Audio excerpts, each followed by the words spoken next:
Problem kita kekinian itu setiap masyarakat punya iskal atau punya grundel itu ditanyakan kiai. Padahal seharusnya tidak sesuatu yang harus apa ditanyakan. Misalnya koyo gawane di bojo akeh ya mesti sumpek ngurmat wong wedok sitok sumpek apa meneh telu. Terus gawane wong duwe utang akeh ya sumpek. Hal-hal seperti itu kan lazim. Sebenarnya nggak perlu ditanyakan, wis biasa wae standar. Tapi kita ini sering menuntut orang lain menjadi solusi ya bagi orang itu. Makanya saya kalau ngajar di Jogja itu sering cerita begitu. Problem orang kota itu adalah kalau punya beban itu dibebankan ke negara atau ke kiai atau ke ustadz. Padahal beban ini sebagai hukuman karena kesalahannya apa? Sendiri. Saya masih ingat betul ketika kasus Aid. Mbah Mun itu orang yang sangat syafiq li ummati, sangat syafiq lah, sangat syafaqah pada umatnya. Ketika ada seorang dokter peneliti obat Aid, itu sangat tertantang, dia sangat obsesi bisa menyembuhkan Aid. Aid yang karena free sex ya, bukan karena ketularan. Saya ulang lagi, yang karena seks bebas, bukan karena ketularan. Itu tidak biasanya yai duka. Baru pertama itu saya melihat yai itu agak duka. Terus beliau tidak jawab, tapi setelah dokter itu pulang ngendikan begini, pangeran itu kadang ngersakno kabeh iku ana sangsine, cara bahasa modern ana sangsine. Ya tujuane pangeran iku wong ben tobat ben balik nang Allah. Jadi ana wong uripe ngawur diutang, ya sangsine wong urip ngawur diutang ben uripe apik. Intinya Mbah Mun tuh mau ngendikan kesalahan itu pantese ya ana sangsine ben wong tobat. Lah saiki kiai iku nek ditakoki ngono berusaha cari solusi sanksiku, padahal Allah kepengen memberi sanksi. Enggak sampean misalnya zaman mondok ras regep terus bareng saiki dadi kiai bingung terus kula kan dadi solusi Gus kayak donga laduni. Wong pangeran ngekeki sanksi kuwe zaman mondok ras regep. Ben ora rasane isin maca kliru di depan umum. Malah yo ijazah napa? Laduni. Jadi itu pelajaran bagi saya menurut saya. Jadi kata Mbah Mun la'allahum yarji'un itu la'allahum yantahun yang di Quran itu satu kesalahan itu pasti Allah itu menghendaki ada apa? Sanksi. Tentu maksudnya Allah baik supaya tobat. Tapi sekarang sanksi itu mau dihilangkan. Kadang konsultannya itu kayak bojo kepengen minggat sing lanang tak takoki kena apa? Mun lami Gus boten kula nafakoi. Ya aku yang mending normalnya aku minggat, aku terlambat bojomu kepengen minggat saiki aku terlambat, kudune wis wingi-wingi. Normalnya wong lanang ra tanggung jawab, mencen sanksine bojone mesti bojomu pinter. Wis ngerti sing lanang ra kena deloki melok wong tuane ya menika. Dadi nah seperti itu menurut saya semua kiai itu harus kayak saya dalam bab itu. Tapi mereka nyari donga, piye bojo iki ra dicukupilah seneng. Terus golek akeh pengasih, golek jimat. Akhirnya Mbak Mun nanti cerita, sing kula paling tak kenang sih Pak. Akhirnya kiai ini nganti lali ya. Ana wong melarat tuh ijazah kiai. Berhubung kiai ini ku isin muni ra iso diijazahi duha mek donga. Kiai ini ku lali nak dhewe fakir. Akhirnya yang minta ijazah itu ditimbali Mbah Mun. Rene tak ijazahi. Kowe yo ijazah duha mek sapa kiai iki. Lha kiai ku dhewe fakir kok jalu ijazah. Ya ijazah ya mek aku sing wis sukses dadi kiai sugih terus. Artinya apa? Bener ceritanya Gus Zofur, gara-gara setiap pertanyaan itu memaksakan bisa jawab. Jadi kayak ning pondok lho, wis karuan dene dhewe Joko tuwa. Lho kok ngekek ijazah mahabbah. Dene pondok ganti Joko tuwa. Itu di pondok mana-mana Gus itu ada ijazah laduni. Padahal sing ijazah iku ya tau ra munggah. Sekolah iku ora tau munggah. Ngono dicalon ijazah laduni yo. Coba di pondok-pondok beredar gak ijazah ketemu Nabi Khidir? Beredar. Padahal yang ijazah juga gak pernah. Nah itu karena yang diceritakan Gus tadi memaksakan bisa. Jadi karuan dekne dhewe ra iso ya santai wae. Nah aku pengen ngipi ketemu Rasulullah itu beredar gak ijazah itu? Mungkin Pak Dzul kan yang pernah mengijazahkan itu. Tapi ya ora tahu. Sampe tahu ngijazah niku Pak Zakaria. Oh, jadi apa? Ijazah itu terus ya. Karena jubir Torekoh nih.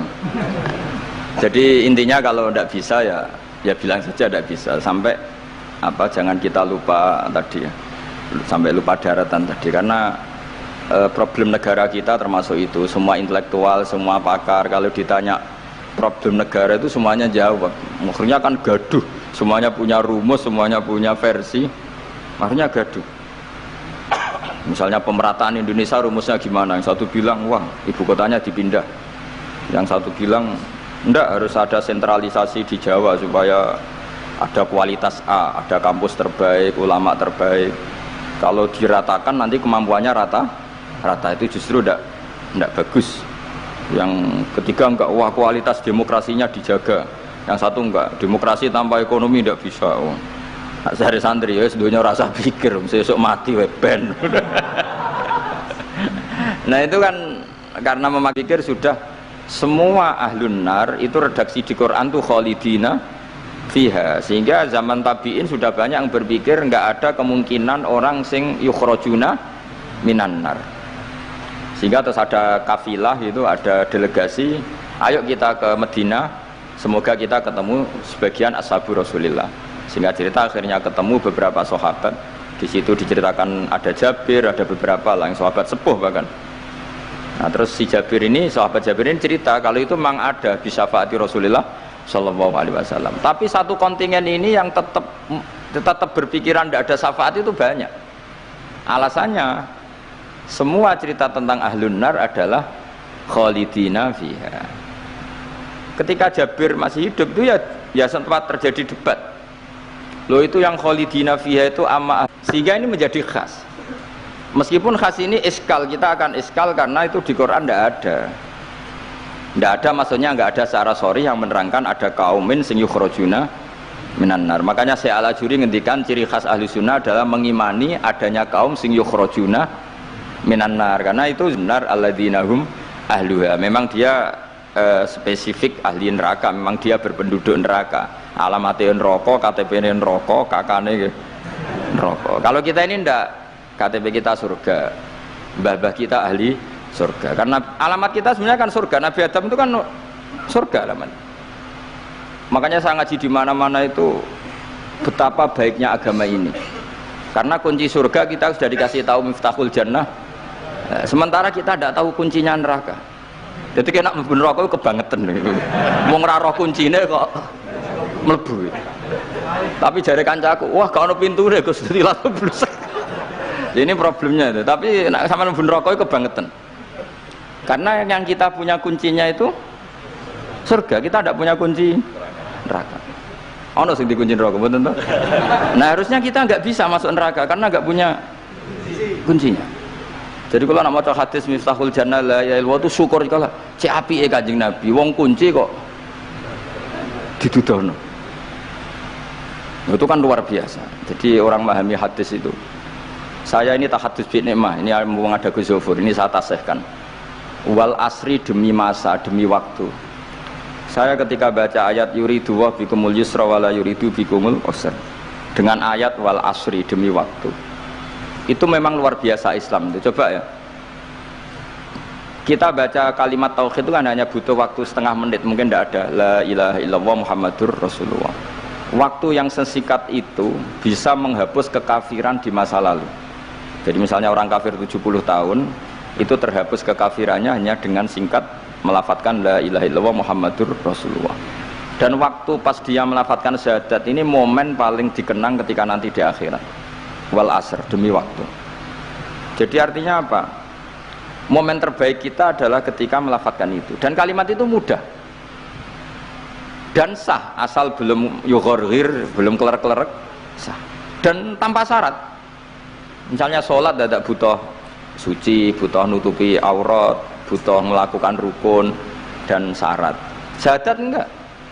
Lau talaffadhu kafirun bihadi syahadah, mesti apa? Sohat hadi syahadah.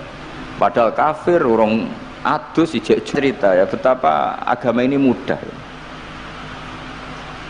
Ya kan, kalimat yang bisa menghilangkan kekafiran kemudian tidak banyak syarat.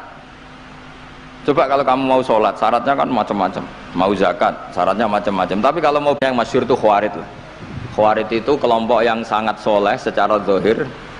Yes, ibadahnya kata Rasulullah siamu laisa siamukum kasiyamihim wa qiyamukum kami qiyamihim. Jadi puasa kamu sahabat nggak sehebat puasanya orang apa? Khawarij, ibadah kamu tidak sebanding ibadahnya Khawarij, tapi mereka sangat biadab. Ya murukuna minaddin murukosahmi minar ramiyah yaqra'unal Qur'an la yujawizu hana jiro. Dan diantara kesolehan yang berlebihan ini kata Nabi apa? Yuqatiluna ahlal Islam wala yuqatiluna ahlal ausan. Kalau dijak musuhi sesama Islam semangat, tapi dijak musuhi yang jelas salah ndak semangat. Ini kelompok sing hadarona humun Nabiyu, kelompok yang kita diperingatkan Nabi untuk sangat apa menghindari. Karena logikanya jelas ya. Orang yang kafir saja inginnya Nabi menjadi muslim dengan diajarkan syahadat. Tapi ini orang yang sudah muslim, seleranya Khawarij, dikeluarkan dari Islam. Tahlilan kafir, kuburan kafir, nyekelake kafir. Apa saja menjadi kafir. Ini pertanyaannya kan, inginnya seorang Nabi itu kan tentu dari kafir menjadi muslim. Ini yang sudah Islam menjadi kafir.